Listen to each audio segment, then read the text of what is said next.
संगमनेरमध्ये शिवसेनेचे आमदार अमोल खताळ यांच्यावर काल हल्ला करण्यात आला आणि त्याच्या निषेधार्थ आज संगमनेरमध्ये महायुतीच्या वतीने मोर्चा काढण्यात आला होता। आज जिल्ह्याचे पालकमंत्री राधाकृष्ण विखे पाटील हे देखील या मोर्चासाठी उपस्थित होते। आपण त्यांच्याशी चर्चा करणार आहोत। साहेब, ज्या पद्धतीने महायुतीच्या आमदारावरती हल्ला होता, कसं पाहताय याकडे? खरं हा भ्याड हल्ला होता, त्याचा तर मी निश्चित केलाच आहे। परंतु याच्या पाठीमागे सूत्रधार कोण आहे?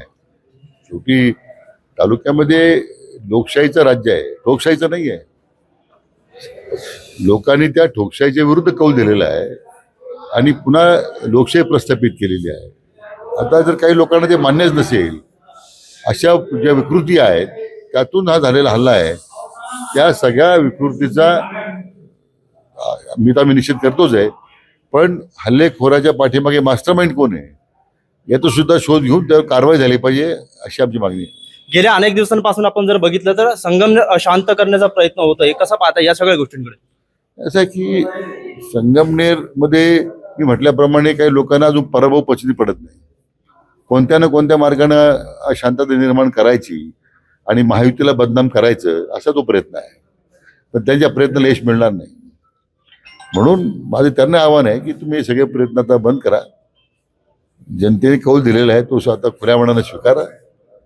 इथं महायुतीचे आमदार काम करतात, त्यांना मोकळ्या मनानं काम करू द्या। आपण भाषणामध्ये एक आक्रमक झाल्याचं चित्र आज पाहायला मिळालं। नाही, शेवटी ज्यावेळी माझ्या जिल्ह्याचा पालकमंत्री म्हणून माझ्यावरती जबाबदारी आहे आणि आमचा महायुतीचा आमदार ज्या त्यांच्यावर अशा प्रकारे हल्ला होता, तर ही अतिशय चीड आणणारी गोष्ट आहे। मला वाटतं याचा निषेध करून चालणार नाही।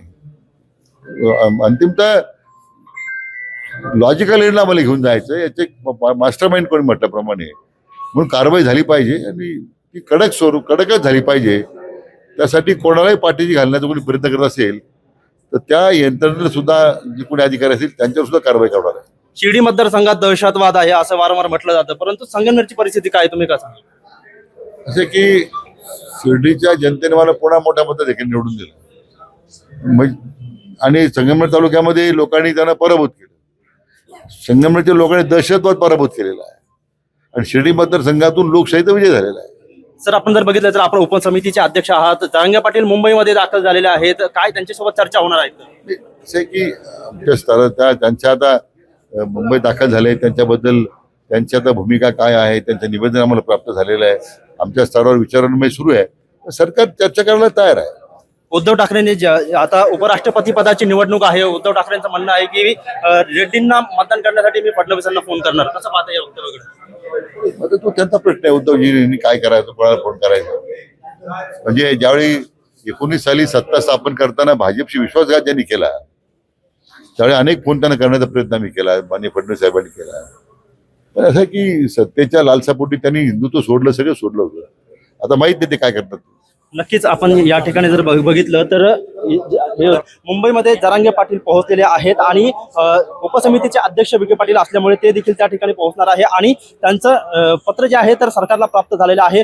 मराठा आरक्षणाच्या अनुषंगाने देखील या ठिकाणी बैठकीमध्ये तो निर्णय घेतला जाईल आणि त्यानंतरच जरांगे पाटीलची भेट होणार असल्याचं या ठिकाणी वक्तव्य राधाकृष्ण विखे पाटील यांनी केल्याचं चित्र आपल्याला पाहायला मिळत आहे। कॅमेरा पर्सन विशालसह मोबिन खान, महाराष्ट्र टाइम्स ऑनलाईन, संगमनेर, अहिल्यानगर।